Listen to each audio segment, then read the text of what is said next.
اللہم من احییتہ منا فاحیہ علی الاسلام ومن توفیتہ منا فتوفہ علی الایمان آمین آمین۔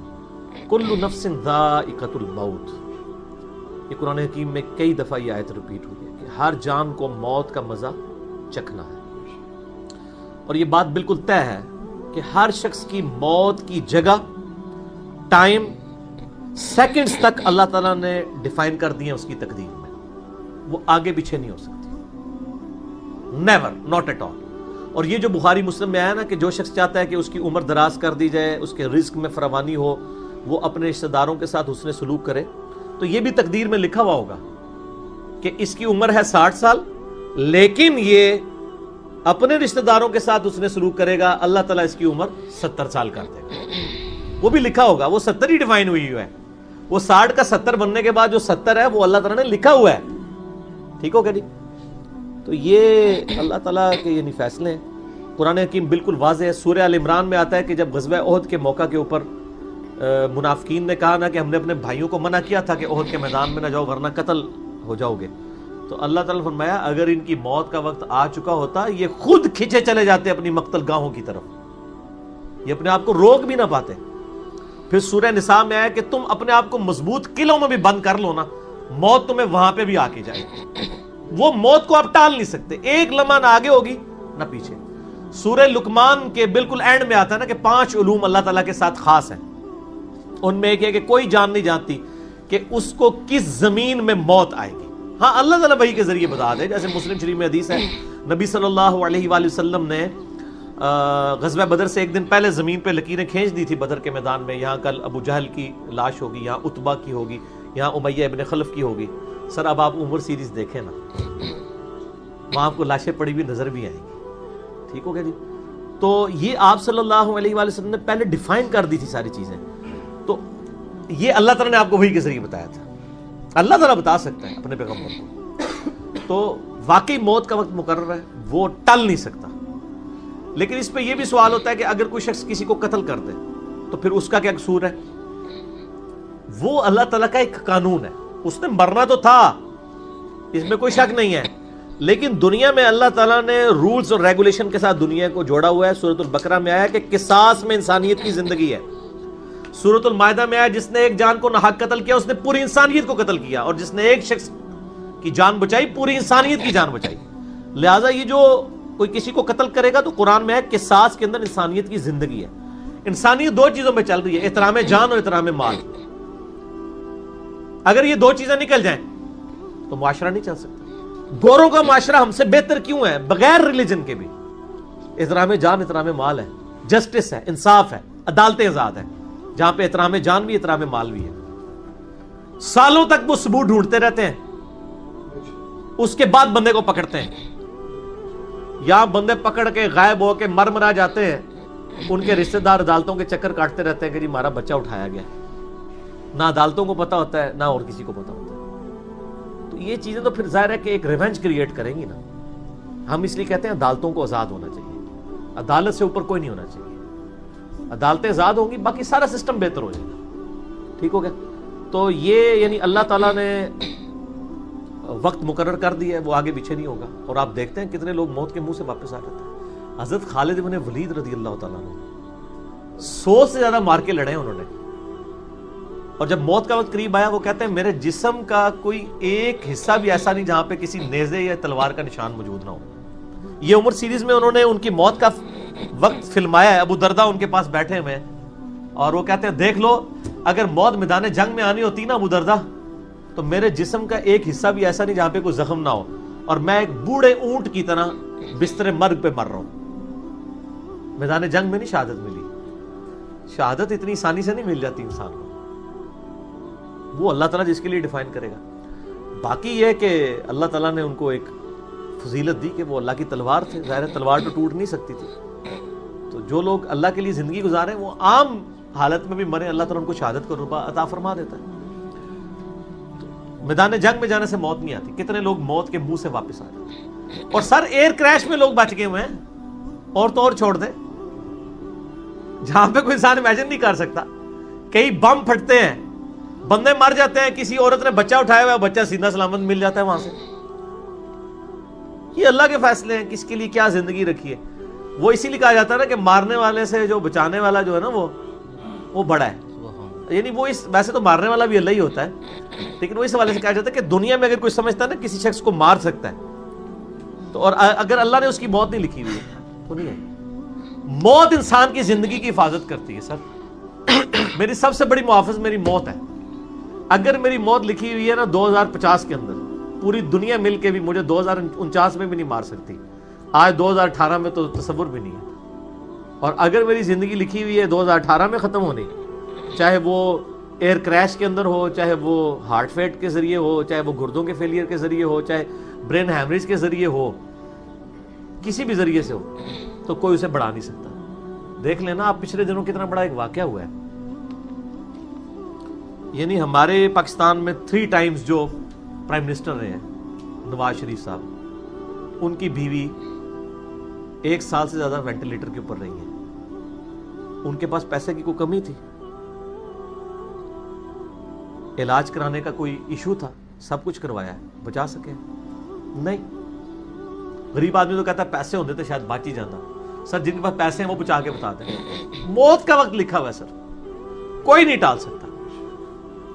صرف پیغمبر کے بارے میں بخاری مسلم میں آتا ہے، عائشہ کہتی ہیں کہ نبی صلی اللہ علیہ وآلہ وسلم فرمایا تھا کہ اللہ تعالیٰ انسان جو پیغمبر ہوتا ہے نا اس کے اوپر یہ آپشن رکھتا ہے کہ وہ چاہے تو ہمیشہ کے لیے زندہ رہے، چاہے اسے موت آ جائے.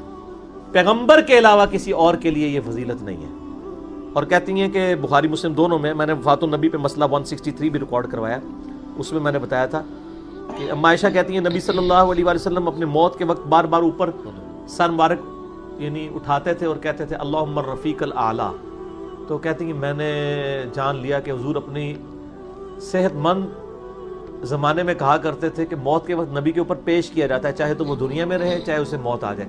تو مجھے لگتا ہے کہ نبی علیہ السلام پہ اس وقت آفر وہ پیش کی جا رہی ہے اور آپ کہہ رہے ہیں اللہ مجھے رفیق الاعلیٰ کے ساتھ ملا لے. تو میں نے کہا مجھے اب پتہ چل گیا کہ آپ صلی اللہ علیہ وسلم کو یعنی وفات ہو جائے گی آپ کی. یہ نبی کے لیے خاص ہے اور کسی کو کوئی آپشن نہیں ملتا.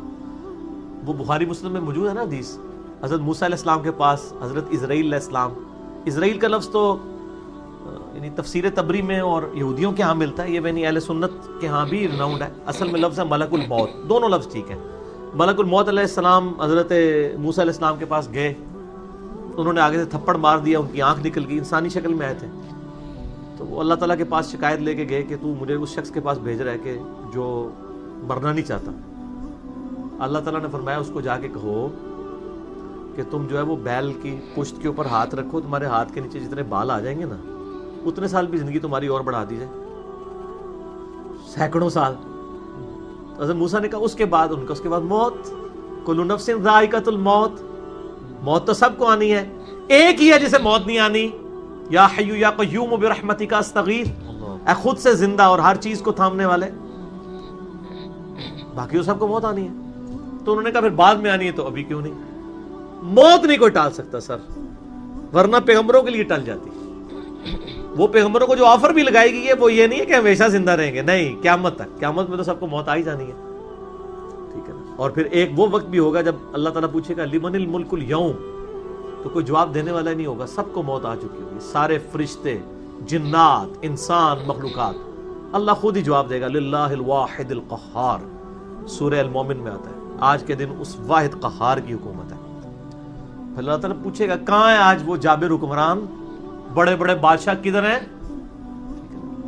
تو اللہ کے لیے کوئی مسئلہ ہے کسی کو یعنی پلک جھپکنے میں مسل دینا؟ تو موت اللہ تعالیٰ نے ڈیفائن کی. اور موت کیا، آپ کو جو تکلیفیں پہنچتی ہیں سر وہ بھی ڈیفائن ہے. قرآن میں وَلَنَبْلُوَنَّكُمْ بِشَيْءٍ مِّنَ الْخَوْفِ وَالْجُوعِ وَالنَّقْصِ مِّنَ الْأَمْوَالِ وَالْأَنفُسِ وَالثَّمَرَاتِ. ہم ضرور تمہیں آزمائیں گے تھوڑے سے خوف سے، بھوک سے، جان اور مال میں نقصان سے. پھر چیک کریں گے کون ہے صبر کرنے والا. اور جو صبر کرنے والا ہے اذا اصابتهم مصیبت قالوا انا للہ وانا الیہ راجعون. تو پھر ان لوگوں کے ساتھ اللہ تعالیٰ ہوتا ہے جو کہتے ہیں ہم بھی اللہ کی طرف سے آئے تھے، اللہ کی طرف چلے جائیں گے، یہ تکلیف بھی آئی تھی الٹیمیٹلی تو چلی جائے گی نا. ان اللہ مع الصابرین، اللہ تعالیٰ صبر کرنے والوں کے ساتھ ہے. اس حوالے سے ایک آیت قرآن حکیم کی بڑی کریٹیکل ہے، مجھے ضمناً یاد آ گئی، سورہ الحدید کے اندر ہے. بہت کرٹیکل آیت ہے، اور یہ ٹاپک قرآن حکیم میں صرف سورہ الحدید کے اندر ہی ایڈریس ہوا ہے، اور جس طریقے سے یہ شد و مد کے ساتھ بیان ہوا ہے نا، آیت نمبر 22-23، اعوذ باللہ من الشیطان الرجیم، ما اصاب من مصیبت فی الارض، کوئی مصیبت بھی زمین میں نہیں آتی، ولا فی انفسکم، اور نہ تمہاری جانوں میں، یعنی زمین پہ جتنے زلزلے آتے ہیں، طوفان آتے ہیں، سونامی آتے ہیں، قحط پڑتا ہے، یہ جتنے بھی عذاب آتے ہیں یا تکلیف آتی ہیں، اور نہ تمہاری جان میں، یعنی کسی کو کینسر ہوتا ہے، کسی کے گردے فیل ہوتے ہیں، کسی کی آنکھ ضائع جاتی ہے، کسی کے اوپر فالج کا اٹیک ہو جاتا ہے، کسی کو ہارٹ اٹیک ہوتا ہے، اللہ تعالیٰ فرماتا ہے یہ ساری تکلیف چاہے زمین پہ ہیں یا تمہاری جانوں پہ، الا فی کتاب من قبل ان نبرأھا، وہ تو پہلے ہی ہم نے لوح محفوظ پہ لکھی ہوئی ہیں، اس سے پہلے کہ ہم ان کو بھیجیں، ڈیفائن ہے، ہونا ہے کہ فلاں تاریخ کو اتنے بجے اس کے ساتھ یہ ہوگا، یہ ڈیفائن ہے۔ ان ذالک علی اللہ یسیر، بے شک یہ اللہ کے لیے بہت آسان ہے، ٹینشن نہیں لینی کہ یار یہ کیسے ہو سکتا ہے کہ پہلے ہی پتا ہو، اربوں انسانوں کے ساتھ اربوں واقعات، اور صرف انسان نہیں باقی مخلوقات کے ساتھ، اللہ فرماتا ہے میرے لیے تو آسان ہے، لیکن اس کی ریزن بتائیے کیوں ہے، لِكَيْ لَا تَأْسَوْا عَلَى مَا فَاتَكُمْ، یہ ہم نے اس لیے کیا تاکہ جو تم سے بات، جو نعمت تم سے چھن جائے تم اس کے اوپر افسوس نہ کرو، وَلَا تَفْرَحُوا بِمَا آتَاكُمْ، اور نہ تم شیخی بگاڑو جو تمہیں نعمت ملے اس کے اوپر، اچھائی ملے تو یہ نہ کوئی بڑا میرا کمال ہے، وہ تقدیر میں تھی، ملنی تھی، اور اگر کوئی چیز چھن جائے تو افسوس نہ کرو، وَاللَّهُ لَا يُحِبُّ كُلَّ مُخْتَالٍ فَخُورٍ، اللہ تعالیٰ کو شیخی بگاڑنے والے پسند نہیں ہے۔ یہ آیت نمبر 22-23 بتا رہی ہے سورۃ الحدید کی کہ زمین و آسمان پہ جتنی بھی تکلیف انسانوں پر، جنات پر، جانوروں پر آتی ہیں وہ ڈیفائنڈ ہے، اور انہی تکلیف میں سے ایک بڑی تکلیف موت ہے، وہ بھی ڈیفائنڈ ہے، وہ کوئی ٹال نہیں سکتا، کوئی کسی کی موت کو ٹال نہیں سکتا، اور نہ کوئی کسی شخص کو موت دے سکتا ہے۔ آپ دیکھیں لوگوں نے کتنی کتنی ایفرٹس کی ہیں، خود ہمارے نبی صلی اللہ علیہ وآلہ وسلم پہ کس قسم کی ایفرٹس کی گئی ہیں، اللہ تعالیٰ نے آپ کو کس طریقے سے مکے سے نکال کے مدینے تک پہنچا دیا، اور وہ بخاری مسلم میں بڑی مشہور حدیث ہے، آپ درخت کے نیچے آرام کر رہے تھے، تلوار سائیڈ پہ لٹکائی ہوئی تھی، ایک عرابی آیا دشمن، اس نے موقع غنیمت جانا کہ آپ سوئے ہوئے ہیں، اس نے تلوار اٹھائی اور نبی صلی اللہ علیہ وسلم کے یہاں پہ رکھ دی اور کہا محمد آج تجھے میرے ہاتھوں سے کون بچائے گا؟ تو نبی صلی اللہ علیہ وسلم نے کوئی کانفیڈنس لوز نہیں کیا، ان کو پتا تھا هو الذی ارسل رسولہ بالہدی ودین الحق لیظہرہ علی الدین کلہ، اللہ نے اپنے نبی کے پیچھے اللہ ہے، ان کا اللہ بچائے گا، اللہ جب سنا اس کے ہاتھ کانپنے شروع ہو گئے، اس کے ہاتھ سے تلوار ہی گر گئی، نبی علیہ السلام نے وہ تلوار اٹھائی اور کہا اب تجھے میرے ہاتھوں سے کون بچائے گا؟ یہ بخاری مسلم دونوں میں یہ واقعہ، اس نے کہا آپ تو معاف فرمانے والے ہیں، درگزر فرمانے والے ہیں، تو یعنی آپ کے وہ حسن اخلاق سے پھر متاثر ہوا، مسلمان ہو گیا۔ مسئلہ یہ ہے کہ یہ کانفیڈنس آپ کو ہونا چاہیے۔ بخاری مسلم میں حدیث ہے کہ غزوہ حنین کے موقع پر کچھ صحابہ کی زبان سے نکل گیا کہ بدر میں تو 313 تھے، غالب آ گئے تھے، آج تو ہم 12,000 ہیں، کافر تو بڑے تھوڑے ہیں، اور یہ ذکر سورۃ الانفال میں آیا غزوہ حنین کا، یہ فتح مکہ کے بعد ہوئی تھی یہ جنگ، مشرکین عرب سے آخری جنگ قبیلہ حوازن کے خلاف۔ اللہ کا ماتا جب تم نے یہ جملہ بولا نا پھر تمہیں بھاگنے کی جگہ نہیں ملتی تھی، حوازن کے لوگوں نے جب تیر چلائے تو 12,000 میں سے صرف 80 بندے نبی علیہ السلام کے ساتھ رہ گئے، باقی سب بھاگ گئے۔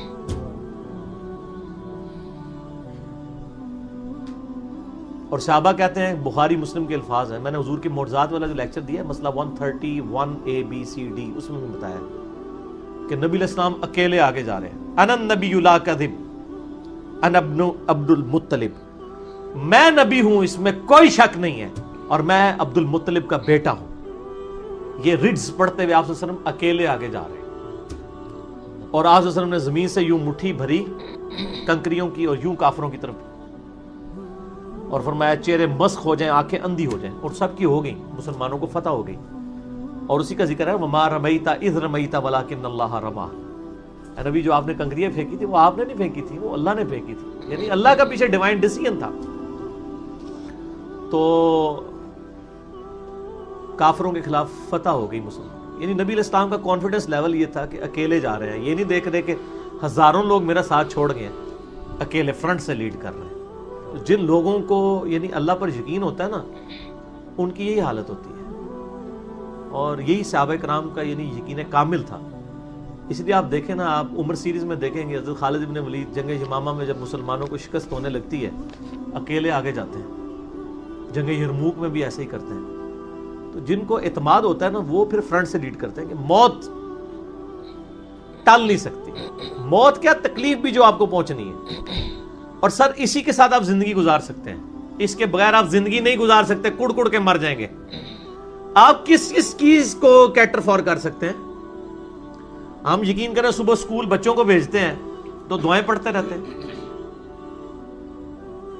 کیا ہو سکتا ہے؟ ایکسیڈنٹ ہو سکتا ہے، وہاں پہ بچہ جھولے سے گر سکتا ہے، کسی کی ہڈی ٹوٹ سکتی ہے، کان پٹی پہ لگ جائے ڈیتھ ہو سکتی ہے. یار اتنی چیزوں کو کون کاؤنٹر فار کر سکتا ہے؟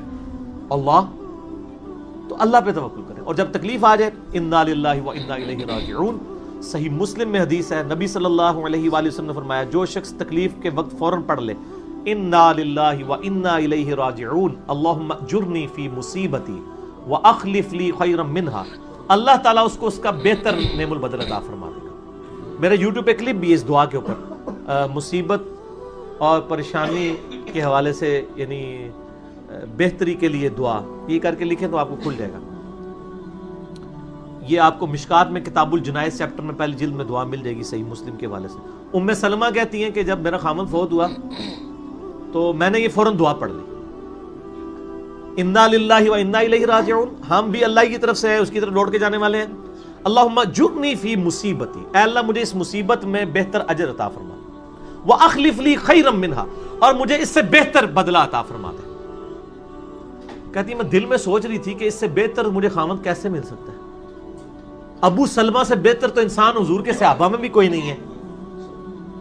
عدت گزاری تو نبی علیہ السلام نے رشتے کا پیغام بھیج دیا، ام المومنین بن گئی. اور ہماری یہ وہ ماں ہے جو سب سے آخر میں فوت ہوئی ہیں، واقعہ کربلا کے بھی بعد فوت ہوئی ہیں. ام سلمہ، واقعہ کربلا ان کی زندگی میں ہوا ہے، ام سلمہ رضی اللہ تعالی عنہا.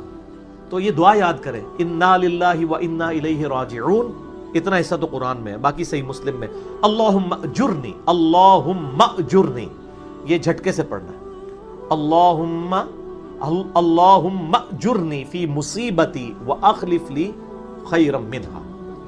تو باقی ہم تو دعائیں کر سکتے ہیں، باقی صبح شام کے اذکار ہیں، اللہ کی طرف رجوع لائیں، وہ اتنی چیزوں کی حفاظت کرنے والا ہے. باقی سب سے بڑی تو حفاظت یہ ہے جو سورہ غافر میں، سورہ المومن میں آیا کہ اصل میں کامیاب وہ ہوا جو دوزخ کی آگ سے بچا لیا گیا. سر دنیا میں آپ کو کوئی کتنا عذاب دے لے گا، الٹیمیٹلی تو موت آ کے آپ کو آزاد کر دے گی. جب فرعون کے دربار میں وہ جو جادوگروں نے کلمہ پڑھ لیا تھا تو اس نے کہا تم نے میری اجازت کے بغیر پڑھ لیا، میں تمہیں تمہارے مخالف سمت کے ہاتھ پاؤں کٹوا کے تمہیں سولی پہ چڑھا دوں گا. تو انہوں نے کیا کہا تھا؟ انہوں نے کہا تو جو کچھ دے گا دنیا کی زندگی میں عذاب دے سکتا ہے نا، کوئی شخص کسی کے مرنے کے بعد تو اسے عذاب نہیں دے سکتا نا. وہ لاش تو بس لاش ہی پڑی ہے نا، اصل چیز تو روح تھی نا. تو تیرا اختیار تو دنیا کی زندگی تک ہے. تو یہ کانفیڈنس لیول ہونا چاہیے کہ کوئی کسی شخص کو کتنی تکلیف دے لے گا، موت تو پھر بہرحال تکلیف سے آزادی کا ذریعہ بن جائے گی. اگر پھر اللہ کی مرضی کی زندگی گزاری ہے تو آزادی کا ذریعہ ہے، ورنہ اب تو کہتے ہیں کہ مر جائیں گے، مر کے بھی نہ چین پائے تو کدھر جائیں گے. تو سر یہ لوگ تو کہہ دیتے ہیں نا مر گئی تو جان چھٹی، نہ، مرنے تو بعد جان پھڑی گئی، چھٹی اس کی جس نے دنیا اللہ کی مرضی کی گزاری. جس نے دنیا اپنی مرضی کی گزاری تو اس کی جان تو پھر مرنے کے بعد اور پھنس گئی. ٹھیک ہو گیا جی. تو موت کا وقت مقرر ہے، کوئی نہیں ٹال سکتا.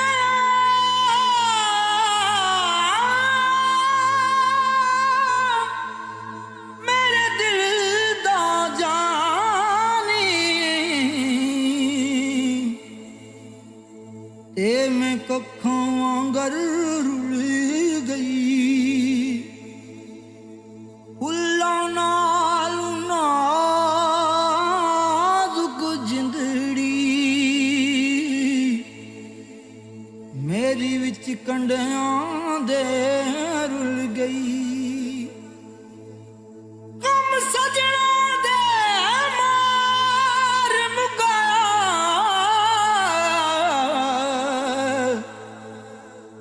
تے میں اتھرو بن کے ڈل گئی، ایک مایا تیری یاد نہ بھلدی،